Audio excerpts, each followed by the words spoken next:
puis, je pense qu'on peut maintenant aussi souligner, resurligner l'incroyable niveau de Mathias Le Sort qui, moi, sur toute la saison, il m'a rebluffé. Je pensais que aux Partisans, il avait touché le summum de sa carrière.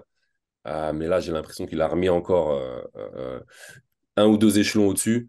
Et c'est ultra impressionnant. Franchement, le mec est sur toute la saison ultra régulier, malgré un temps de jeu énorme des adversaires, je pense, qui nous en voudra pas, mais des fois plus costaud que lui, des fois qui saute plus haut que lui, ça arrivait aussi, des fois très souvent plus grand que lui. Il a toujours été là, il a toujours donné 300%. Et je me rappelle pas avoir vu un joueur de la sorte récemment, c'est sûr, mais presque dans l'histoire de l'Euroleague, le mec provoque 10-15 fautes à chaque match. Il n'a jamais peur du combat.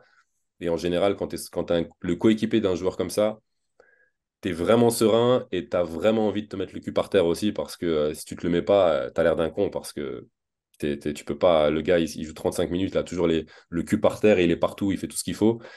Donc tu es obligé de suivre le rythme, quoi. C'est vraiment impressionnant. Donc pour le coup, chapeau à lui parce qu'il mérite plus que tous les autres ce titre Euroleague. Donc voilà.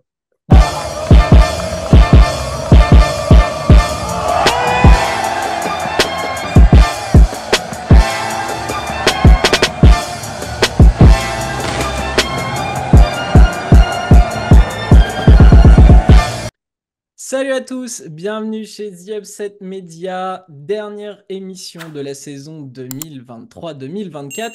On s'est laissé sur un magnifique titre par le Panathinaikos qui a réussi à renverser le Real Madrid. Pour faire une émission débrief, j'ai bien sûr invité Lucas. Comment ça va, Lucas? Ça va très bien. Je me suis remis de ma douloureuse finale, mais très bien. Et il fallait qu'on l'invite puisque de toute la team, c'est celui qui avait vu le Pana le plus haut, le plus beau, voire même champion. C'est tonton Aronsel. Comment va tonton Aronsel? Ça va très bien, merci à vous. Moi, du coup, bah, écoute, plutôt content. Belle finale. Beau vainqueur. Donc bien, bien, bien, tout va bien. Justement, à ce sujet, Romain, avant que tu enchaînes, j'ai quelques mots à adresser à Aaron au nom de toute l'équipe d'Upset. Tu m'excuseras si j'écorche ta langue, hein. Дорогие Ароне, в imieniu zespołu chciałbym prosić za pieniądze przewidywania pierwszego miejsca Panathinaikosu. Pas mal. Jesteś jasnowidzem bądź naszym wiecznym przewodnikiem. Waouh. Top. Bien, Et bien bien. On va sûr, travailler l'accent dans les prochains jours, mais ouais, oui, bah, concernant la excuse, prononciation, c'est pas si mal. Ça aurait pu être pire parce que le voilà, polonais, c'est vraiment pas une langue simple. je me permets d'accrocher cette petite beauté. Magnifique. Et voilà, nous, on s'excuse. On s'est bien Magnifique. moqué quand même quand on avait vu que tu avais mis le pana premier, mais bon, voilà, force de constater que tu avais raison. Ouais, un peu de chance aussi, un peu de chance aussi. Comme je vous l'avais dit, je pense que, enfin, au départ, c'est vrai que le recrutement était bien, mais je pense qu'on va en parler après. Mais je pense que le fait d'avoir signé Kendrick Nunn en cours de saison m'a bien aidé aussi. Et pour être franc avec vous, je m'attendais pas à ce que Mitoglou fasse une saison comme il l'a fait. Donc ça, c'est quand même deux facteurs qui ont bien changé leur saison, mais il en faut de la chance et ils ont eu vraiment, vraiment pas mal. Je sais pas si on va parler de toute la saison ou si on va parler que de la finale, mais en tout cas, pour eux, tout a été au vert, on va dire, cette saison. Donc, ils ont mérité leur victoire, je pense, en tout cas. Et une saison très solide. Ça a commencé un peu moins bien, mais comme toutes les équipes on va dire, qui repartent de presque zéro. Et là, pour le coup, ils repartaient de Grigonis, on va dire ça comme ça, parce que je crois que c'était le seul joueur qui avait C'est re-signé. ça. Avec Euh, Kalaitzakis, il en restait ok. deux vraiment, je Hey, crois. on, Donc, t'as fait une petite grimace quand t'as dit son Sous-estimé. nom de famille, mais en Final Four, il a bien Sous-estimé. aidé, hein. Il a bien, bien, bien aidé en Final Four. Donc il a aussi mis sa pierre à l'édifice. Mais c'est vrai que recommencer en général à zéro, c'est jamais facile, surtout en début de saison. Mais ils ont réussi grâce à deux, trois matchs référence, on peut dire ça comme ça pendant la saison. Je pense notamment celui à Monaco, celui à Madrid aussi, si je dis pas de bêtises. Un Oui. match retour, ouais. Et là, à partir de ce moment-là, je les ai sentis vraiment, vraiment lancés. Euh, j'ai eu peur contre le Maccabi que ça passe pas, mais avec cette petite conférence de presse où Ataman disait que si on passe pas, vous me verrez plus la saison prochaine à Athènes. Je pense que c'était culotté, mais ça a marché. Les joueurs se sont encore plus mobilisés. Écoute, hein. Des fois, il faut tenter des petits coups de poker comme ça et ça a marché. Et voilà, Final Four, tout peut arriver. Ils ont bien géré le truc. Chapeau à eux, belle saison. Aaron nous a fait un bon résumé de ce qui était le Pana sur cette saison. On le rappelle, ils ont réussi le pari fou de passer de 17e la saison dernière à 2e cette saison en saison régulière et aller chercher le titre.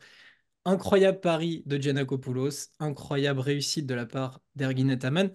Lucas, on sait que ton cœur est un peu plus madrilène.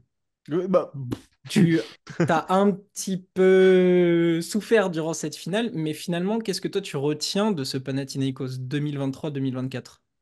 bah, moi, je retiens que c'est peut-être une des premières fois depuis que je regarde du basket qu'un projet en une saison est concluant, en fait. Moi qui suis fan des Lakers en NBA, et j'ai eu l'habitude de voir un peu ce côté galactique qu'on peut voir au Real Madrid en football aussi, et de se dire que bah voilà, ils ont fait quand même dans du bling-bling un peu, on peut le dire, à lâcher beaucoup de bifetons, à ramener des personnes assez qu'on peut considérer polémiques par moment, quand je pense à Ataman notamment, et de se dire bah, que c'est passé, bah, chapeau à eux dans un sens, mais ça m'attriste un petit peu parce que je trouve que ça n'a pas donné le bon exemple. On sait souvent que les équipes se focalisent sur le précédent champion, et là j'ai peur que ça soit un peu la course à l'armement par l'argent, et ça risque de tuer un petit peu le sportif, d'autant plus qu'on sait qu'il y a des équipes avec gros salary cap et d'autres non. On sait qu'il y a des futures équipes qui peuvent arriver et qui pourront aligner des gros chéquiers. Donc, à voir comment ça va donner. Sinon, force est de constater que vraiment la saison a été de manière exponentielle, quoi. Ils ont monté en puissance un petit peu plus à chaque fois. Comme Aaron l'a dit, Mitoglou inattendu. Moi, je ne m'attendais pas à revoir une saison de ce calibre-là. Je suis très content de voir que Kendrick Nunn ait pu performer à un si haut niveau et surtout ait pu répondre à un trash talking qu'il avait eu avec Will Baldwin en lui disant qu'il était un des meilleurs talents offensifs. Je crois que c'est plus à faire.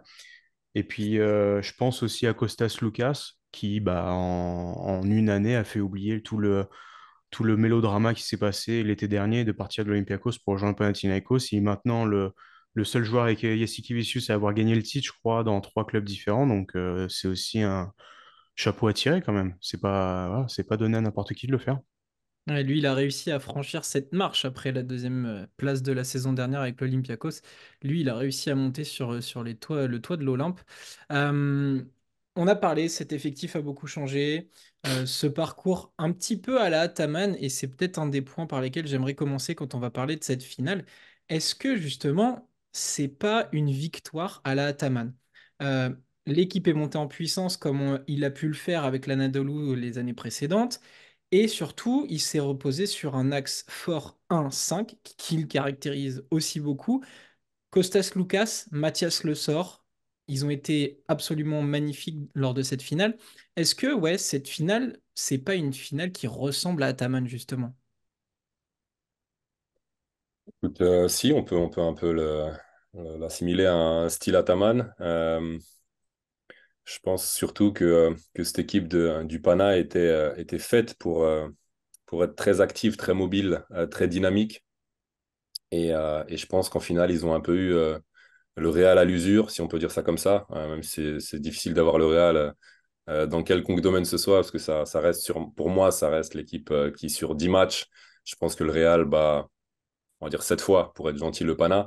Mais c'est vrai qu'à partir du moment où le Real a commencé à un peu à être moins adroit à 3 points, c'est vrai que les équipes d'Ataman en général sentent un peu quand l'adversaire faiblit et savent attaquer au bon moment. Et là, pour le coup, que ce soit Kendrick Nunn ou que ce soit Mathias Le Sort, qui a une fois de plus eu à l'usure, je veux dire, dans le sens provoquer des fautes sur les postes 5 adverses, Tavares, Poirier, qui sont sortis, je crois, les 2 pour 5, ou il y en a un qui avait 5, l'autre 4 en tout cas. Il les a usés, comme d'habitude. Et ça, en fin de match, ça compte aussi parce que tu as besoin de Tavares ou tu as besoin d'un Poirier qui est dans le rythme, qui est dans le match jusqu'au bout. Malheureusement pour le Real, Campazzo aussi a eu des fautes. Donc ça, c'était un peu peut-être moins prévu, mais ça les a aussi aidés. En tout cas, c'est une équipe qui est toujours agressive. Et c'est pour ça que le fait d'avoir en poste 5 et Le Sort et Antetokounmpo les aide beaucoup parce que le meneur n'est jamais tranquille. Sur chaque pick and roll, tu as le poste 5 qui se montre, qui fait des gros hard shows, qui a deux doigts de chipper la balle dans les mains du meneur, ou pas que du meneur. Et du coup, c'est vrai que tu te sens usé, usé, usé. Et à la fin, logiquement, tu es un peu moins adroit.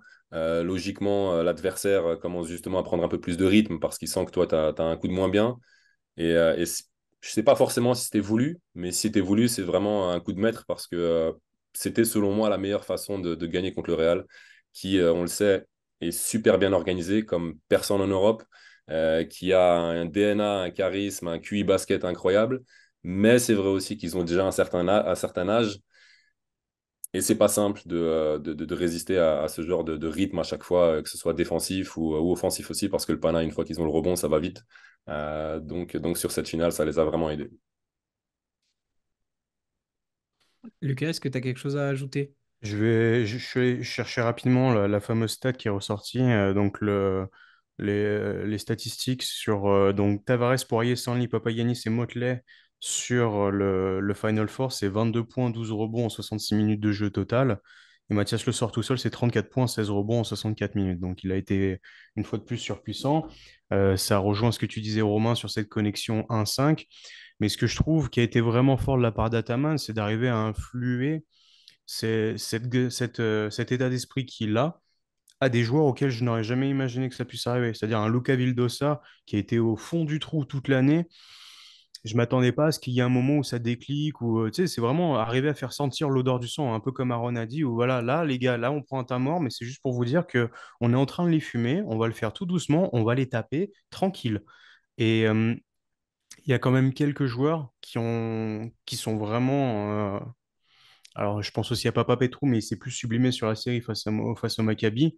Mais il y a vraiment eu un switch d'une équipe qui, si on regarde leur état d'esprit, leur façon de jouer, certes, il y a des joueurs qui ont beaucoup d'expérience, il y en a qui ne l'avaient pas, à l'image de Le Sort, par exemple, et ils ont réussi à jouer comme des vrais cadres et à déstabiliser une équipe, certes, qui avait la pression de faire le back-to-back, mais qui était quand même le champion en titre et qui a tabassé tout le monde sur la saison régulière.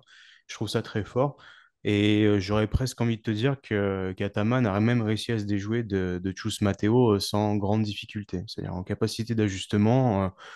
J'en ai un peu parlé sur Twitter. J'ai dit qu'il faut regarder le Final Four de Jerian Grant aussi, qui est un petit peu caché par l'exploit Lucas et la qualité offensive de Kendrick Nunn, mais le taf qu'il fait en défense, ou comme on en a parlé juste au début, de ressortir un Kalazaki, c'est très très fort. Alors là, je suis pas fan d'Ataman, je le serai jamais, mais il a vraiment fait du très bon taf avec des mecs arrivés en moins de 10 mois, c'est vraiment très costaud. C'est vrai, je voulais aussi ajouter que, parce qu'on parle d'Ataman, mais c'est vrai que je me demande, j'aurais aimé demander aux joueurs dans les vestiaires euh, quel était leur plus gros mentor dans toute cette organisation Pana. Est-ce que c'est Ataman? Est-ce que c'est Sloukas, qui a aussi un gros charisme et beaucoup d'expérience? Est-ce que c'est le Prez, qui parle pas beaucoup, mais à chaque fois qu'on le voit, on sent quand même qu'il dégage un truc. Et j'avais l'impression sur toute la saison que les joueurs avaient un respect énorme pour lui. Ou peut-être aussi les fans du Pana qui sont toujours là aussi, qui au Final Four étaient en nombre aussi. Et ça, c'est toujours. Effectivement, il y a l'aura Ataman qui fait que tu n'as pas forcément envie de broncher, tu n'as pas forcément envie de sortir de cette ligne directrice et de ne pas suivre les plans du coach. Donc ça, c'est sûr. Mais je me suis toujours dit aussi par rapport à cette équipe qu'il y a quand même deux, trois trucs dans toute l'organisation qui fait que quand tu es dans cette équipe-là, tu n'as pas forcément envie de déborder. Et Vildoza, qui d'ailleurs s'est pris, comme tu l'as souligné, de grosses critiques. Et je pensais aussi qu'il allait être au fond du trou. Mais quand tu arrives à l'entraînement, tu serres la main à Ataman, à Sloukas, et tu vois en tribune ou tu vois pas loin le Prez. Je pense que tu te remobilises vite. Et ça aussi, je pense que ça a été un des facteurs pour que cette équipe, on va dire, se construise vite ou plus ou moins euh, se regardent tous, on va dire, dans la même direction. Parce qu'il y a quand même beaucoup de gens que tu respectes énormément là-dedans. Et ça, c'est aussi intéressant d'un jour, si on a l'occasion, le demander à un des mecs de cette équipe. Parce que c'est vraiment, comme tu l'as dit aussi au début, très, très rare qu'une équipe qui se reconstruit de zéro ait un succès comme ça. Moi, je pensais au Miami Heat là, de LeBron James, Chris Bosh et Dwayne Wade, qui, il me semble, sur la première saison, perdent Ouais, face à euh, Dallas. voilà, contre Dallas. alors que tout le monde sur les papiers les mettait gagnants d'entrée. Et je crois qu'en début de saison, ils étaient vraiment pas bons aussi. Ils avaient un mauvais bilan au tout départ. Donc en général, ça finit pas champion sur la première saison. Mais bon, là, apparemment, belle exception de leur côté.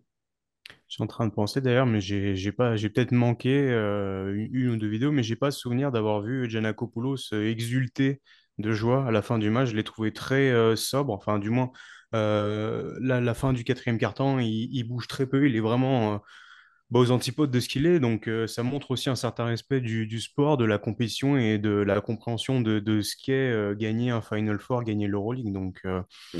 on leur tapait souvent les doigts pour les avoir trouvés un peu. En fait, c'est la controverse, c'est soit t'aimes pas. Je vais pas parler pour Romain, mais moi, c'est pas forcément ma cam, mais de voir à quel point ils ont été appliqués, c'était quand même impressionnant à voir. Mais tu veux dire par là que quand tu dis que t'aimes pas, c'est le fait de faire une équipe avant tout avec de l'argent, c'est ça? Ça, Parce et parce que si c'est ça, moi je te suis totalement. Moi non plus, je suis pas forcément pour. On va comparer ça d'ici peu, j'imagine, à Dubaï, et c'est pas forcément ce que je kiffe non plus. Donc voilà, bon après, sur ce coup-là, c'est vrai que ça a marché, mais je pense qu'en règle générale, c'est pas un exemple à suivre, même si j'ai peur que, comme tu l'as dit aussi, quelques équipes commencent à prendre ce chemin-là, on verra bien. ça, et surtout le côté image publique, c'est-à-dire que Giannakopoulos, sur la série face au Maccabi, qui envoie des stories Instagram où il insulte. Ataman, on le connaît, c'est pas ma cam du tout, donc j'avais plutôt tendance à regarder ça, à souffler un peu du nez, à se dire ouais bon, ça va, c'est du basket, c'est pas Secret Story quoi, mais bon, sur le parquet ils ont assuré quoi.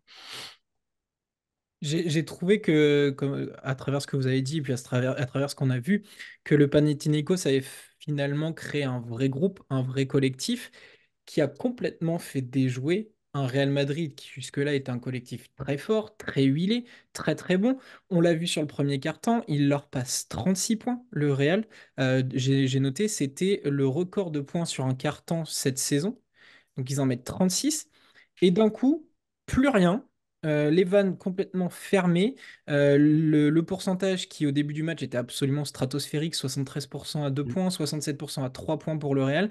D'un coup, chute libre, au point où dans le troisième quart-temps, ils mettent, et là ils font aussi un record, que 7 points, qui est le plus petit nombre de points marqués sur un quart-temps cette saison. Le contraste est absolument catastrophique. Je l'ai dit, on passe de 67% à 3 points à 32%. Comment expliquez-vous, au-delà d'une défense qui était très appliquée du côté du Panathinaikos, comment expliquez-vous que le Real ait réussi à s'enfoncer autant au fil du match? On a vu beaucoup d'agacement, je l'ai noté, ils ont pris beaucoup de techniques, ils n'ont pas réussi à tenir leur nerf. Euh, Comment vous avez ressenti tout ça? Comment avez-vous vu le Real au fil de ce match décliner comme ça? Et comment l'expliquez-vous? J'ai eu l'impression ils ont trop donné face à l'Olympiakos, qu'ils se sont vus trop beaux trop vite, c'est-à-dire la première mi-temps on s'est dit ah c'est bon, c'est plié, ils sont en train de les tartiner comme jamais. Et puis bah, quand ça passe pas, ça passe pas. Donc il y a de la frustration qui monte. Ça arrive dans tous les sports, mais il y a peut-être personne qui a réussi à remettre tout le monde en place, une bonne paire de claques. Bon, bah les gars, on a fait 5 minutes qui sont dégueulasses. On se reprend, on est le Real Madrid, champion en titre, machin. Tu peux sortir n'importe quoi sur le moment, ou même juste injecter des joueurs.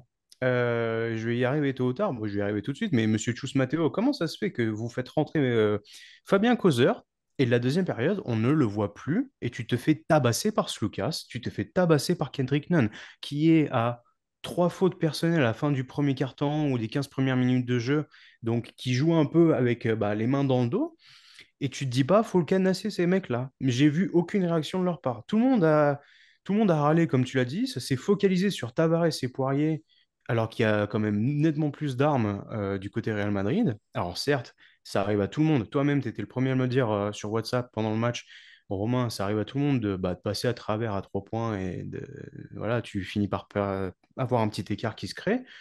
Mais j'ai pas senti un coach, j'ai pas senti un cadre se dire oh les gars là on fout quoi là? Qu'est-ce qui se passe? Et pas d'ajustement. Ça a été bon. Bah, Sergio sort, Facu tu reviens. Et en fait, mais non, il fallait peut-être tenter des trucs aussi par moment. Puis c'était choquant, enfin, j'ai revu le match avant d'enregistrer l'émission. Il y a des séquences, c'est une passe, un tir, rien de plus. du Hezonja, du Lioul. Et Lioul, il a été vraiment très maladroit. Il finit à 2 sur 7. Les deux tirs arrivent en fin de match. Mm. Mais c'était vraiment complètement déconstruit alors qu'on s'attendait à mieux. T'en as parlé, Fabien il joue 4 minutes. Euh, Poirier il joue 16 minutes. Ok, il y a le problème de faute, mais je trouvais qu'il causait beaucoup plus de problèmes au Panathinaikos que Tavares. Tavares, il y avait les stuns, tout le monde l'empêchait de descendre comme il faut. Il y avait toujours un gars qui traîne. Il a même Ils sont réussi à entêtés perdre le dessus. ballon sur une balle en l'air par Kendrick Nunn qui est venu la chipper. Ils sont entêtés dans cet axe fort 1-5 qu'ils ont essayé d'imposer aussi. Ça n'a absolument pas marché. Et derrière, Poirier a été laissé un peu sur le banc. Et surtout, j'ai trouvé que les rotations, le deuxième 5 n'avait absolument rien apporté. Et pourtant, le deuxième 5, il y a Rodriguez, il y a Lioul, il y a Fernandez. Je sais pas, j'ai trouvé qu'ils étaient totalement absents. Totalement. Surtout quand tu penses que c'est le petit NDI qui commence starter au poste 4 et qui te met, je sais plus, 8 9 points, points. 10 points, Il met les 8 2 premiers sur 2 à points. 3 points. Et tu dis, bah parfait, c'est bon. Si t'as les, c'est ce que j'avais dit, si tu as les couilles de commencer avec un mec comme NDI, starter d'une finale de Final Four, c'est bon. Ça y est, Matteo, il a connecté les deux synapses dans le cerveau. Et non, après, on voit une débandade pareille, c'était incompréhensible. Non, c'est vrai que j'ai pas envie de parler de suffisance parce que ce genre d'équipe joue toujours à fond. Mais c'est vrai que, comme vous l'avez dit, selon moi aussi, ils se sont tellement habitués à gagner qu'ils se sont dit que ça allait passer par un moyen, peu importe lequel, d'autant plus que ça a super bien commencé, donc la suffisance s'installe encore plus. Et c'est vrai que le Pana, qui a montré beaucoup de caractère cette saison, leur ont rentré dedans en deuxième mi-temps et ça a changé la donne. Après, c'est vrai que j'ai quand même senti que le Pana, même si ça ne devrait pas se dire à ce niveau-là, mais quelque part, c'est aussi quelque chose qu'il faut souligner des fois, en voulait plus peut-être. Tout simplement, on voulait plus. Peut-être que c'est l'ambiance, peut-être que c'est le fait de ne pas avoir gagné l'Euroleague l'an dernier ou de ne pas l'avoir gagné du tout. Mais j'ai pas forcément senti que certains joueurs du Real avaient envie de se jeter vraiment sur les balles. J'ai beaucoup de frustration aussi, ça c'est sûrement dû au fait que le Pana soit remonté au score et que le match commence à leur échapper. Du coup, ça commence à pointer du doigt un peu les arbitres ou un peu d'autres choses. Ah, allez. En tout cas, c'est pas forcément un comportement digne du Real qui en général gère tout ça. Bon, à part peut-être Enzonia, qui lui est un peu plus nerveux que les autres, mais le reste en général savent jouer avec les arbitres, on va dire ça comme ça, savent les titiller jusqu'à la limite du raisonnable, mais sans se prendre de technique ou sans voilà, dépasser les limites. Mais sur ce match-là, c'est vrai que je les ai sentis à un moment donné perdre contrôle et en intensité et au niveau du focus. Parce que selon moi, même s'ils perdent, ils ne devraient pas perdre de 15. Ils devraient perdre voilà, de quelques points, 2 3 points en fin de match, voilà, un truc comme ça. Mais c'est vrai que là, ils ont lâché prise. Après, c'est facile à dire pour moi, pour nous, parce qu'on est devant l'ordi, devant l'écran et qu'on en discute comme ça. Euh, mais je pense que il y avait peut-être plus d'envie du côté du Pana, même si c'est pas une explication sur tout le match. Mais je l'ai quand même ressenti un peu. Après, tactiquement, comme vous le dites aussi, il y a eu des petits trucs un peu spécifiques, comme l'entrée de Fabien, que pour 4 minutes, alors que sur les 4 minutes, il joue bien. Pas facile aussi de faire un bon match tout au long quand tes postes 5 sont affaiblis par les fautes. Ça aussi, c'est toujours un peu faire attention parce que le poste 5 peut-être se met un petit peu à moins défendre. Donc c'est jamais confortable aussi pour ta défense. Euh, ouais, c'est dur de comprendre parce qu'une équipe comme le Real, bah, comme je l'ai dit, sur 10 matchs, ils en gagnent plus de la moitié. Et ça commençait super bien, mais en général aussi, quand ça commence trop bien, justement, cette suffisance de début de match s'installe encore plus et tu penses que ça va se faire facilement. Et après, quand tu te prends une claque, bah, tu es super surpris et tu pas prêt pour te prendre la deuxième, mais tu te la prends quand même et après, c'est fini, quoi. Ouais, je trouve, je sais plus lequel, je crois que c'est Romain qui parlait de Sergio Llull. C'est vrai qu'on a eu un peu ouais, une suffisance et une envie de faire du hero ball à un moment. Je sais plus à combien terminait Zonia à 3 points, Un mais sur 7. voilà, il y a un moment où vraiment, ok, il fait une saison sublime, mais il va chercher les 2 points, va chercher une faute. C'est dans le troisième quart-temps, je crois, ils doivent passer peut-être 5 6 minutes sans marquer. et ça bombarde à 3 points, ça bombarde à 3 points. Et c'est là que Qu'est-ce tu dois qu'on te faire fait? du mal. C'est pas forcément qu'en défense, mais tu dois aussi te faire du mal à rentrer dans le tas et à aller provoquer cette faute Pénètre, qui va. provoque une faute, fais quelque chose. Et c'est le b.a.-ba. Je veux dire, nous, on a le physique de tonneau, on regarde depuis la télé et on comprend que c'est ce qu'il y a à faire. De mettre juste un 2 points, un plus un pour relancer. Et à un moment, je sais plus qui arrive enfin au Mm. panier, il en met un, il y a une faute, et ça y est, on se dit, ah bon, peut-être que là, ça va se relancer. On les voit d'ailleurs. Ça y est, ils sont contents. Ils ont passé cette mauvaise passe sans marquer. Et puis plus rien, quoi. Puis là, il y a beaucoup de monde où on peut pointer du doigt. Donc, je pense aussi, comme tu l'as dit, Aaron, il y en a peut-être qui se voyaient déjà avec leur nouveau contrat. Et d'autres qui se voyaient soit en ballottage, soit je sais pas, parce que mine de rien, on peut en parler aussi, mais sur l'attraction arrière, il y a beaucoup de monde qui peut ou qui va partir. Il y a quand même des rumeurs qui ont été incessantes toute l'année sur Tavares, même si le sujet est désormais clos. On sait aussi que Vincent va partir à Istanbul. On a Ezonia qui est annoncé au Pana toute l'année. Donc, j'ai eu l'impression de voir. C'était quand? C'est Liul et Rodriguez qui prennent un an de plus aussi. Bon, Rudy arrête, c'est ça? Rudy prend sa Fernandez retraite. arrête Ouais. et Rodriguez Sergio pourrait et Liul, arrêter. un an de plus. Mm. Fabien aussi. Et en fait, on avait déjà fait cette réflexion, je crois, avec toi, Romain, du podcast.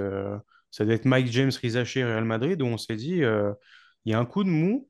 Et en fait, on a l'impression qu'ils ont tous la tête dans les papiers et essayer de se dire, bon, est-ce que je reste là l'année prochaine? Et peut-être enfin, moi, j'aimerais bien savoir ce qui s'est passé vraiment en interne aussi. On a quelques retours, mais pareil pour ce qui est du coaching. Est-ce qu'il ne faudrait pas faire un changement une bonne fois pour toutes aussi?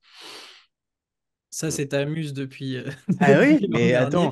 Et cette attends, fois-ci, ça donne raison. ça me donne raison, j'en suis pas fier, j'en suis pas du tout content pour le club espagnol que j'adore. Mais quand tu as beaucoup de situations où on voit des gens exaspérés, mais qui restent très professionnels, parce que c'est le Real Madrid, c'est une institution, et qu'on entend beaucoup de retours qui disent il y en a un petit peu marre de la tête de la personne à la tête du Real Madrid, et qui, tu vois qu'il n'y a pas d'ajustement fait sur une deuxième période. J'ai pas le score. Est-ce que tu as le box score du match Oui, là à côté de toi? Est-ce que oui. tu peux donner le score Pana Real sur juste la deuxième mi-temps? Combien ils prennent dans la tronche? Le Pana inscrit 46 points. Voilà. Et le Real en inscrit 26. Voilà, 20 pions sur une deuxième mi-temps En de. sachant qu'ils en mettent 36 dans le seul premier carton. Voilà, 20 pions d'écart et complètement une philosophie. Enfin, on est passé du noir au blanc sur 2 périodes. Non, je suis désolé, quand t'es le Real et quand t'es le champion en titre, Final Four, machin, on va ressasser, mais tu peux pas, ça fait presque erreur professionnelle. Quand tu regardes le résultat final du match, tu dis, waouh, Alpana a éclaté le Real, alors que si tu regardes le match, ça représente pas du tout la physionomie du jeu. Ouais, c'est vrai que les 15 points dérangent un petit peu. C'est vrai que ça ne devrait pas forcément arriver. Après, comme vous le dites, peut-être que c'est aussi une fin de cycle ou un truc du genre, comme on dit dans ces grands clubs, dont justement, j'imagine, Lucas, que c'est le genre de choses que tu aimes, les clubs qui font justement du recrutement long terme, et c'est comme ça que ça devrait se passer. Mais c'est vrai que l'annonce de Vincent Poirier à FS, c'est faite quand? C'est pas fait avant le Final Four ou un truc comme ça? Ou juste C'est après? quasiment sur cette période, ouais. Ouais, donc en interne, il devait déjà y avoir sûrement des rumeurs, des petites infos. Rudy arrête. Peut-être que ça dérange aussi certains que Tavares re-signe pour X années, 3, 5 4 ans, ans? 5 ans.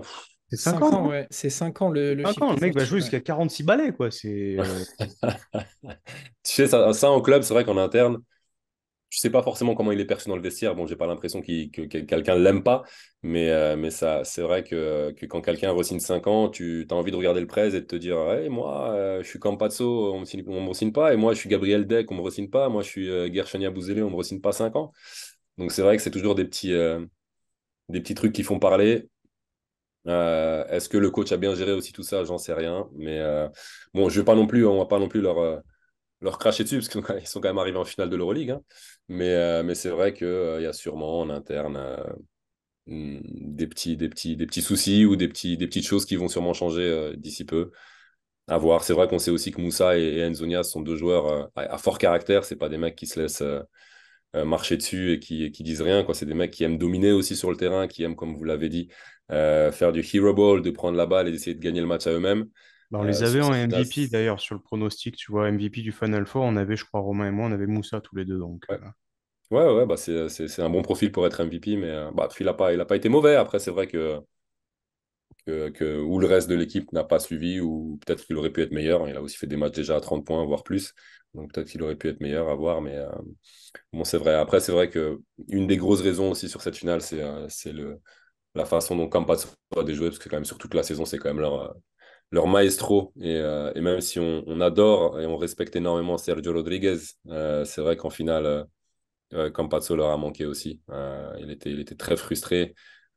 Faute, pas faute, tu joues quand même, et puis c'est pas à toi de juger. Et puis de toute façon, à chaque fois que tu te plains un peu trop, tu donnes pas envie aux arbitres d'égaliser un peu leur sifflet. Donc c'est comme ça, c'est pas C'est forcément un truc ouais, que tu fais quand tu as de l'expérience, mais c'est ce qui se passe quand il prend sa quatrième. Je crois qu'il dégoupille vraiment, on va dire, à l'Argentine. Et il est là avec les bras et le machin. euh, Et puis je crois que la là, tu cinquième sais que c'est arrive fini.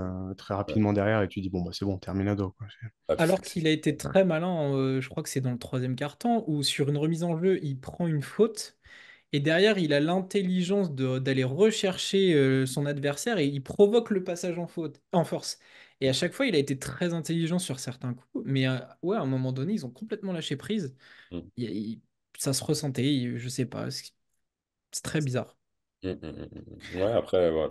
Tu sais, quand on parle de l'équipe de l'année prochaine, par exemple, moi, quand je vois Sergio Rodriguez et Campazzo, j'ai l'impression qu'ils s'entendaient mieux, surtout Sergio Rodriguez, avec Vincent Poirier qu'avec Tavares. Peut-être que les joueurs ils se sont dit, attends, pourquoi Tavares re-signe et pas Vincent? Nous, on préfère Vincent, ou avec Vincent, on joue mieux, ou Vincent, il est plus jeune, si je dis pas de bêtises, mais ou peut-être possiblement même âge que Tavares.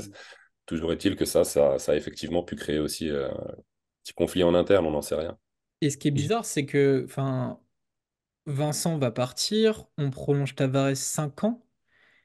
Au-delà du joueur qu'il est, on Ouais. va pas comparer les styles, mais c'est surtout l'année de Tavares a été dégueulasse dans le L'infectique. body language, dans tout. Ça a Sa plus été mauvaise. horrible. Ça a Mm, été horrible. mm, Alors, quel message tu envoies aux autres coéquipiers, notamment à Vincent Poirier, mm. quand lui s'est démené toute la saison? On en parlait pour le titre de meilleur défenseur. Il est, je pense, sur sa meilleure saison Euroleague. Clairement. Et là, on Même, te même en dit carrière, même. Tavares qui a fait la gueule toute la saison, C'est qui clair. s'imaginait déjà Dubaï, la NBA, le Pana, etc. Re-signe 5 ans. Le message envoyé, il est pas bon. Mm, Il est mm, pas mm. En bon. en plus, typiquement, basketement parlant, bon là, je vais un peu exagérer, mais quand tu fais 2,22 m, en général, à 34, 35, tu commences vraiment à avoir du mal à bouger, quoi. Alors que Vincent, lui, son point fort, en règle générale, c'est justement sa super mobilité et ses super qualités athlétiques. Pour un poste 5, c'est vraiment rare. En plus, il a vraiment un flair pour tout ce qui est partir dans le dos pour avoir un alley-oop ou timing dans le contre, c'est incroyable. Donc, à voir, 32 ans, parce que... Tavares. Comment? 32 ans. 32 ans, ok, ouais. 32 ans, ouais. Du coup, ouais, bah, écoute, on verra bien. De toute façon, je pense qu'ils ont quand même un plan pour lui et ils savent ce qu'ils vont en faire. J'imagine qu'ils l'ont pas signé 5 ans juste pour avoir des pouces bleus sur Facebook, mais on verra bien. Et ouais, c'est. On a assez parlé du Real Madrid. J'aimerais qu'on revienne sur le Panathinaikos. Eux se sont très bien adaptés au jeu du Real. Ils ont même offert, alors je vais dire masterclass, c'est peut-être un peu poussé, mais ils ont sorti du small ball dans le quatrième carton où Mitoglou s'est retrouvé poste 5. Il a artillé sur la tête de Tavares, il s'est régalé. Et c'est surtout cette utilisation d'Ataman avec son backcourt de folie, Sloukas, Grant qui sort un match absolument magnifique, je pense, sans trop mouiller, qu'il est facteur X du match. 11 points en 32 minutes, mais 6 rebonds, 5 passes, 2 interceptions, il était partout. Et le Euh, froc de Yul, le froc de Campazzo, le froc de Rodriguez, le froc de. Tout le monde. Tout le monde y est passé. euh, tout ça pour dire, voilà, le backcourt du Panathinaikos a quand même été d'une qualité rare sur cette finale. Ouais, Ouais, honnêtement, tout le monde a été, tout le monde a cliqué, en fait. C'est là où tu peux rien faire. Et quand bien même les petits qui grappillent 3 4 minutes, bah, t'as pris ta sauce aussi. C'est-à-dire que, bon, on a dit qu'Aladzaki a bien joué ses minutes. L'île de Ça est rentré. C'est sur ce match-là, je crois, il doit mettre 2 3 points consécutifs et ça réveille un peu aussi la foule. Grigoni, j'ai plus en tête, mais voilà, tout le monde a maximisé son temps de jeu, son rendement, et bah, ils l'ont fait au meilleur moment. Il y a tout simplement pas d'autre mot. Et puis, bah, je vais laisser la parole à Aaron pour le monologue Mitoglou. Alors, ouais, ouais. juste, ils ont Vas-y. mis à 3, donc Nunn, Grant Slucas, Ouais, 45 points. c'est Ouais. 56 des 95 points de l'équipe. Ouais, hyper Ouais. costaud.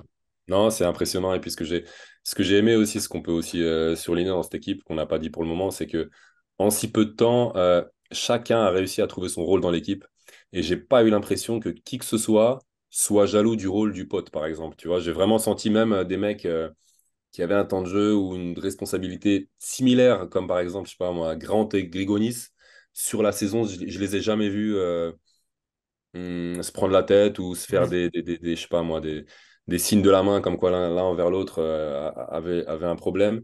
Et ça aussi, c'est un truc vraiment appréciable. Donc ça aussi, je sais pas, c'est justement le fait d'avoir scouté des joueurs vraiment que j'ai trouvé intelligents, pas des mecs à problème. Donc ça, c'est peut-être aussi du très bon scouting. En tout cas, j'ai vraiment aimé que cette équipe soit bien compatible, que tous les joueurs aient leur rôle sur ce Final Four aussi, comme tu l'as dit tout à l'heure, Lucas. Papa Petrou, qui, on peut le dire, sort de nulle part, parce que sur la saison, je ne l'ai pas forcément vu, mais là, contre le Maccabi aussi, il a joué un rôle prépondérant. Et sur le Final Four, énorme aussi. Donc ça aussi, c'est important. Et s'il a été bon en fin de saison, c'est que sur la saison, il n'a pas dû se plaindre forcément de son rôle, il se tenait juste prêt. Et ça, j'ai adoré. Bon, vous savez que je connais aussi un peu plus en inside Balcerowski.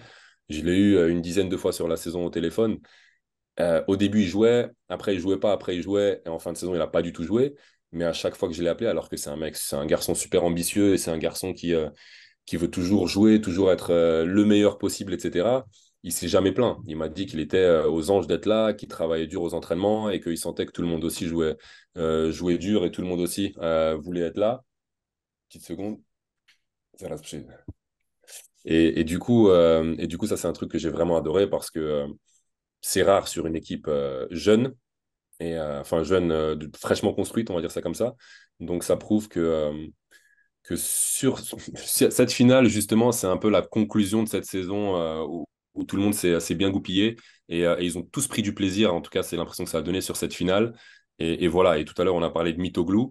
Ça aussi, c'est un truc à surligner, à souligner, même si on aurait espéré pour le gars que ça se passe mieux. Et là, je parle de Juancho Hernan Gomez, on espérait que sur cette saison, il soit pas loin du MVP, qu'il fasse une saison énorme. Ça n'a pas du tout été le cas. On peut tous le dire qu'il a été en deçà de ce qu'on espérait. Ah, putain. Mais pour le coup, ouais, beaucoup largement en deçà de ce qu'on espérait. Mais pour le coup, je ne l'ai pas senti sur cette saison où j'ai pas vu en tout cas qu'il y a eu des problèmes. Il y a Ataman qui l'a un peu titillé en début de saison, mais il n'a pas répondu forcément négativement. Il a essayé de rester dans le rang et de faire ce qu'il fallait. Donc cette équipe a vraiment été construite et intelligemment et de mecs intelligents. Et ça aussi, chapeau. Chapeau, je ne sais pas forcément à qui. Je ne sais pas si c'est Ataman qui fait le recrutement. Je ne pense pas forcément.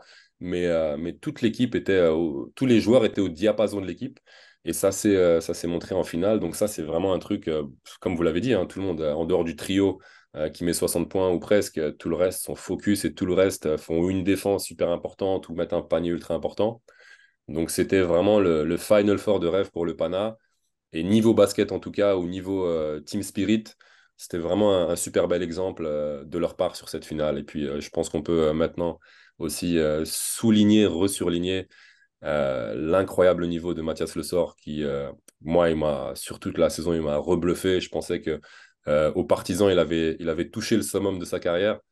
Mais là, j'ai l'impression qu'il a remis encore un ou deux échelons au-dessus. Et c'est ultra impressionnant. Franchement, le mec est sur toute la saison ultra régulier, malgré un temps de jeu énorme des adversaires, je pense, qui nous en voudra pas, mais des fois plus costaud que lui, des fois qui saute plus haut que lui, ça arrivait aussi, des fois très souvent plus grand que lui. Il a toujours été là, il a toujours donné 300%. Et je me rappelle pas avoir vu un joueur de la sorte récemment, c'est sûr, mais presque dans l'histoire de l'Euroleague, le mec provoque 10-15 fautes à chaque match. Il n'a jamais peur du combat. Et en général, quand tu es le coéquipier d'un joueur comme ça, tu es vraiment serein et tu as vraiment envie de te mettre le cul par terre aussi parce que si tu te le mets pas, tu as l'air d'un con parce que tu peux pas. Le gars, il joue 35 minutes, il a toujours le cul par terre et il est partout, il fait tout ce qu'il faut. Donc tu es obligé de suivre le rythme, quoi. C'est vraiment impressionnant. Donc pour le coup, chapeau à lui parce qu'il mérite plus que tous les autres ce titre Euroleague. Donc voilà. On l'a vu à l'émotion, hein, d'ailleurs, sur la fin de Ouais, match, c'était ouais. absolument incroyable. Ses stats sur le Final Four, 17 points, 8 rebonds, une interception, 21 dévals, et je te renvoie la balle, 8,5 fautes provoquées, dont 10 contre le Real en finale. Bah Avec une écoutez, hein, meilleure réussite au lancer franc aussi, hein. je pense que celui qui ne l'avait pas cette saison sur sa fantasy, il a perdu d'avance, quoi. On Bah, va peut-être pas excuse revenir sur la Aaron, on n'a pas fantaisie. tous les crédits. Voilà. Écoute, fallait le prendre au début et tes crédits auraient augmenté pendant la saison. Et sur la série de playoffs contre le Maccabi, pour être tout à fait complet, il était à 23 d'évaluation pour Monstrueux. 14,6 points, 7,6 rebonds, 2,6 passes et 9,4 fautes provoquées en Alors finale. qu'avant la série contre le Maccabi, selon moi, les deux intérieurs du Maccabi, c'était sa match-up la plus difficile parce que Mhm. Nebo, c'est vraiment le même style de physique Et ils se et sont bien rendus. Ribeiro, au sol, c'est ultra costaud et je me demandais s'il allait pas avoir des problèmes avec eux. Mais non, il n'a pas de problème du tout.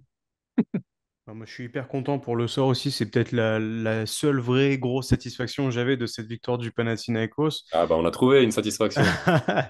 Parce que ça reste un joueur qui a tellement bourlingué dans sa carrière. Je veux dire, quand on pense à tous les endroits où il est passé, où on lui a dit ça allait pas, ça passait pas, on ne gardera pas, machin et tout, le pigisme médical au Maccabi.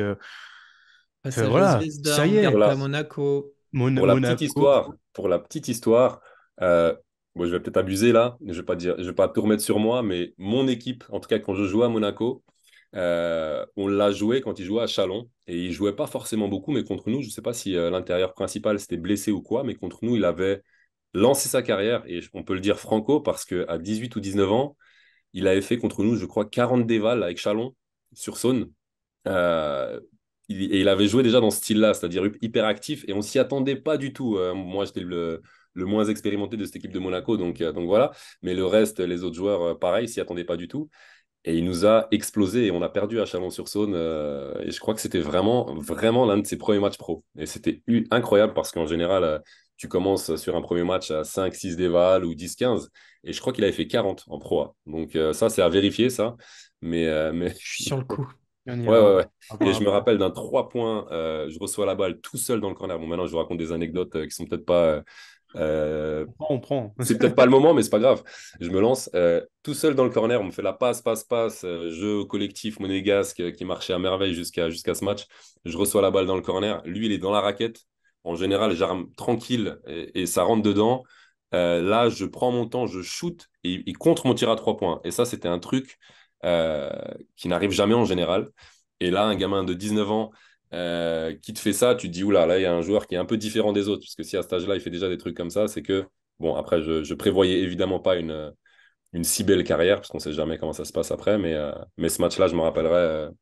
Très- Alors, un Ah! petit 28 points, 15 rebonds, 42 d'évaluation. Exactement. Et check son âge. Il me semble qu'il avait 20 ans maximum. Enfin, il venait juste de sortir d'espoir ou il était espoir. Je sais plus exactement quel était le truc. Et nous, avec Monaco, on était premier de la saison régulière. On n'était pas une équipe lambda, quoi. Alors, au niveau de l'âge, je regarde donc. C'était en quelle année? Eh ben, C'était en 2000. il avait 20 ans parce que c'est un 95 et c'était 2015, C'était la saison 2015-2016. Ouais. 2016, ouais, exactement. Ouais, Ouais. voilà. 42, tu vois? Je 42 raconte pas de d'éval. conneries. Ouais. Moi, je peux te dire Aaron que je me Sell rappellerai toute ma vie ce truc. Aaron Sell a rencontré Zion Williamson avant l'heure. Ah ouais, écoute, franchement, Dans ça, le c'est d'ailleurs une style. bonne question. Pourquoi il a jamais été en NBA? Ça, c'est bon, je sais qu'ils sont addicts, Il était drafté il y les a mecs qui très shootent à longtemps, trois je crois points, que c'est les mais Sixers qui l'avaient, mais c'est peut-être incroyable. peut-être avec des performances pareilles, il pourrait recevoir C'est incroyable. des propositions. Mais tu vois, dans l'idée, dans le cœur, la Grinta, il me fait penser, tu vois, si tu pouvais mixer le moteur d'un Jimmy Butler et le côté hyper communicatif d'un Russell Westbrook Prime, pour moi, on a Mathias Le Sort, tu vois. C'est Alors, clair. Bah, il y avait un mec à l'époque dans. Romain va s'étouffer parce qu'il y en a un des deux qui déteste parmi ceux que j'ai cités, Ok, ok. parce que C'est que je c'est un pensais pas que énorme tu allais basket. chercher Westbrook. Ah, je suis J'allais dire désolé, le hein. côté Raging Bull de Non, Joakim non, non, moi Noah. j'ai déjà, sur certaines discussions, j'ai déjà comparé à. Bon, après, je sais pas si c'est le joueur à la mode maintenant NBA, mais à l'époque c'était très fort, le Kenneth Farid, qui Ouais, courait partout et qui dunkait tout. le Et manimal. c'est un peu similaire. Après, Zion Williamson, bon, c'est vrai que c'est encore un autre level, mais c'est un peu. Ça shoot pas à 3 points, Zion Williamson. Et je trouve que Mathias Le Sort, son dribble est. est sous-coté. Je trouve qu'il a un Oui, très c'est bon dribble. Parce que intéressant, ouais. pour bien post-up, il faut vraiment savoir bien dribbler. Et lui, son dribble, il est vraiment bon. Et pour le coup, c'est un Travaille truc ça avec dont on ses parle pas doigts beaucoup. Joya. Vu qu'on est dithyrambique, je te lance. Aaron, tu le prends pour les Bleus cet été? Ouais, ouais, je le prends. Je le prends, même si c'est Moi, je super m'en fous, compliqué. je pars avec 5 pivots, moi, c'est annoncé, hein. C'était ma question. Est-ce que tu le prends avec Vincent et Rudy ou est-ce que tu prends soit Vincent, soit Non, Mathias? c'est soit Vincent, soit Mathias. Ouais. Soit Vincent, soit Mathias. C'est sur cette saison, même si Vincent est aussi très très fort. C'est ça le problème, c'est que les mecs sont ultra forts.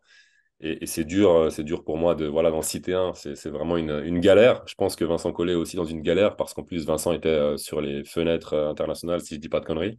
Ouais, Mathias aussi, je crois. Et les Mais, deux, ils y étaient, ouais. Hmm. mais je pense que le côté très rapide pour un poste 5 ça peut aider aussi. Et c'est compliqué, hein. C'est compliqué. On va pas se mentir, c'est compliqué. Mais sur le coup, écoute, il gagne l'Euroleague. Si tu le prends pas, t'es vraiment pas à côté de la plaque, mais c'est dur quand même hein, de pas le prendre. Et des joueurs à dos rapidement. Écoute, non, mais c'est dur de pas le prendre. Après, c'est vrai que Gobert, c'est intouchable, on le sait. Bah Euh, oui. Victor Wemby, ça va jouer poste 4 d'après ce que j'ai compris. Tu prends Gershon, évidemment, parce qu'il te faut du 3 points. Et Rudy et Mathias, ça shoot pas du tout. Donc, il te faut du 3 points. Tu as Wemby, il te faut Gershon. Et du coup, bah, Nico, Batum, qui passe 3-4 un peu, non? Ouais. Ouais. Est-ce qu'il est capable de se Parce que là, on est priver à 4 d'un... intérieurs, plus Nico Batum. Batum est censé jouer 3, il l'avait Ouais, annoncé, ouais, hein. c'est pour ça. Hmm. Donc, du coup, on est à 4 intérieurs. Attends, il en faut un, du coup, encore. Du coup, vous prenez, c'est qui comment ça se passe de votre côté? C'est que vous Bah, sélectionnez qui, messieurs les sélectionneurs? moi, j'avais hésité à enlever un meneur du style Strazel, je sais pas, un des gars qui sont capables de faire le 12e, Nolan Traoré? ouais, par exemple, pour me garder un intérieur et partir avec Wemby, Gobert, Yabusele, Vincent et Mathias. Ok. Mais Ouais, je pense que ça. Parce que, en fait, je me dis, avec, par T'as, exemple, il y t'as a trop de Nando. complémentarité. Nando, il va pouvoir tourner sur le poste 1 malgré tout. Sur des matchs où ça compte un peu moins, où il n'est pas obligé de se taper je sais pas, enfin, un Shai ou quelque chose comme ça, où il n'est pas obligé de lui courir après. Pour moi, il est Mhm. capable de se prendre ce relais-là. Mhm. Ouais. Moi, Ouais, bah après, c'est vrai que le problème des trois là qu'on a cités à l'intérieur, c'est que les trois sont pas forcément faits pour jouer 4. Même pas quelques secondes, quoi. Donc hmm. c'est un peu le Après, souci. on a Mais vu des séquences où Collet aimait bien jouer avec les deux tourelles. Bon, ça remonte un petit peu déjà sur les précédentes compétitions internationales, mais on a eu des séquences où ça devait être Vincent Rudy ou Mousse Vincent et ça marchait bien. Et dans l'idée d'avoir justement le sort qui bah, sort de ce cadre grande taille et d'avoir un côté un peu plus mini-moi, mais je bondis bien aussi, j'envoie, j'ai du coffre et tout. Moi, il me faut les deux. ouais. Ouais. Et en plus, maintenant, vu que Monsieur Collet a fait ses choix de ne pas prendre Mousfal, ça réduit une Oui. personne dans l'équation. Oui. Donc au moins, Ouais. Non, on non, peut- bah écoute, bah, du coup, ouais, aussi, hein. Écoute aussi, parce que c'est vrai que je pense que le problème de la France actuellement, si on peut appeler ça un problème, c'est sur les postes extérieurs. Ça s'est renversé Ouais. comparé à Ça une s'est époque. renversé. Du coup, là, on est plus ouais, en besoin carence. de meneurs et d'arrière, même si on a évidemment aussi toujours du niveau, mais je pense que quand tu joues sur du basket FIBA, il te faut malgré tout du sang-froid, de l'expérience. Et c'est vrai que ça, c'est un truc qui va, quand Nando va arrêter, c'est un truc qui peut manquer parce qu'il y a Ivan, il commence à y avoir Eli Okobo aussi, évidemment, qui a de l'expérience, qui commence à avoir de l'expérience. Il a déjà le talent, mais il commence à avoir de l'expérience et il en faut de cette expérience. Après, tu as Andrew Albisi qui a l'expérience, mais lui, du coup, c'est vrai qu'il a toujours un peu de soucis ou face aux équipes de taille ou face à des mecs un peu plus imposants, mais il sera toujours là, il donnera toujours son cœur et il donnera toujours tout à 100%. Mais ouais, ce sera intéressant, ce sera très intéressant de voir comment ça va se passer. On s'est un peu éloigné de notre sujet, mais on a fait quand même le tour de cette finale, de cette année magnifique du Panathinaikos. Messieurs, avant de se quitter, dernière petite question. Est-ce que vous voyez le Panathinaikos déjà favori pour la saison prochaine? Oui, c'est tiré par les cheveux. Oui, il y a un été de mercato qui nous attend et on le suivra avec attention. Mais la question mérite d'être posée. Euh, En vue des re-signatures, je dirais qu'ils feront sûrement partie des trois favoris, parce que donc là, si on On est tous d'accord. Sloukas reste, Kendrick Nunn reste, Mathias Le Sort reste, et Mitoglou va sûrement rester parce que je ne le vois pas partir. Et Hernandez va partir, donc là, ça peut que changer en mieux parce qu'il va libérer un gros salaire et ils pourront sûrement le remplacer par un bon joueur s'ils font bien le taf. Mais en général, si le noyau dur, Grande va sûrement rester aussi, je pense pas qu'il trouvera mieux. Il est en discussion de prolongation. Là, il est en fin de contrat, mais il y a une prolongation jusqu'en 2026 qui est en négociation. Ok. Ataman va rester vu qu'il a battu le Maccabi. Il disait qu'il allait rester quand il bat le Maccabi. Donc, c'est vrai que si le noyau dur reste, ça va faire sûrement partie des trois favoris. Donc, l'année prochaine, vous pouvez être sûr que sur vos prédictions, je les remettrai dans le top 3. Euh, Après, à voir comment les autres équipes vont évidemment s'armer parce que l'Euroleague est de plus en plus excitante et il y a de plus en plus de mouvements intéressants depuis quelques années. Donc je pense qu'on va encore tomber des nues quand on va avoir le recrutement de plus d'une équipe. J'attends notamment un petit retournement de situation à Barcelone. J'espère que ça va un peu se renforcer et un peu mieux gérer tout ça. Milan aussi, qui a un énorme budget, je pense qu'ils peuvent faire largement mieux. Donc, pas forcément, on n'y croit pas. Ok, bon, écoute, on n'y croit pas. Non, Euh, non, non, bah là, si t'as 2-3 heures devant toi. non, non, non, là, faut que j'y aille bientôt. Donc voilà mon avis. Ok. J'arrête. Lucas, avant d'attendre ta réponse, je fais juste le point. Donc, Jarian Grant est en fin de contrat, je viens de le dire. Ioannis Papapetrou est l'autre joueur en fin de contrat. À mon avis, ils vont trouver un petit accord. Serait sur le départ Hernan Gomez, une rumeur l'envoie au Real. Vildoza devrait peut-être retourner à Zvezda. Et après, il y a donc Balcerowski qui devrait prendre la direction de Malaga. Sont potentiellement des cibles qui pourraient arriver Mario Hezonja. Il y avait une offre de 3 ans et 2 millions. Il y a Jonathan Motley, l'intérieur du Fenerbahçe, qui est de plus en plus dans les discussions. Et une rumeur annonce aussi Donta Hall de Monaco. Ah, j'aime Lucas, bien. je te laisse la J'aime parole. bien s'il réussit à rentrer dans un rôle de Costas, parce que Costas, il fait quoi du coup? Si on voit Motley ou Hall, Alors, ça pourrait Il coupe les bouger. Pour citrons. l'instant, rien, mais il est ouais, sous contrat jusqu'en 2025. d'accord. Non, parce que je le vois pas ne pas jouer quand même. Costas, il a aussi eu son petit rôle important sur cette saison. Donc, c'est vrai que si on lui fout Motley dans les pattes. Après, Motley peut jouer un peu 4. Il s'est un peu dribblé, il s'est un peu shooté, donc pourquoi pas. Moi, j'imagine le Pana rester. Je serais pas surpris de voir l'équipe faire à nouveau un run comme on a vu cette année, en fait comme Ataman a fait avec l'Anadolu, c'est-à-dire pantouflard, et puis les 10 derniers, on les gagne tous, et puis on remonte très vite en haut du classement. Mais je pense quand même qu'on a vu l'Olympiakos vouloir s'armer très très fort. Je pense pas que le Fenerbahçe va se tourner les pouces. On les a vus se jeter sur Chris Jones, Lorenzo Brown et tutti quanti. Donc je les vois dans pareil, le top 4, 5 si on élargit un petit peu. Je dis 5 parce que je reste aussi un peu optimiste en ce qui concerne Barcelone et une potentielle arrivée de 10 ou 10 à voir. Mais c'est sûr que de toute manière, là, voilà, le Pana is back. Très bien, je vous rejoins, je pense qu'ils seront dans le dernier carré. Avec Et Lesven, l'année hein. prochaine, je vais apprendre de mes erreurs. Je vais faire attention à toutes les pronos de Tonton Aaron. Je vais me caler sur lui Va te copier. sur aussi la Fantasy League. J'arrête de vouloir prendre Mirotic, je prendrai tous les joueurs de Tonton Aaron. Voilà, qu'est-ce que je l'aime pas, Mirotic. Je sais pas pourquoi. Il me rappelle trop moi, en fait, niveau basket. Ah mais moi non plus, je l'aime pas, mais il me Poste ramenait 4 des points. ultra lent qui est celle de shooter, qui joue au QI. Mais sur l'Euroleague, c'est très compliqué après. De toute façon, il est ultra fort, hein, je dis pas, mais j'ai du mal à. Trop de flop, il y a trop de flop dans le truc. Je suis pas un mec du flop, moi. On va t'inviter pour parler Mirotis, ça va nous faire plaisir aussi, ça. Allez, let's go. Après 23 heures, ce genre de truc. Après une bonne soirée, un bon repas, histoire de bien se caler. Là.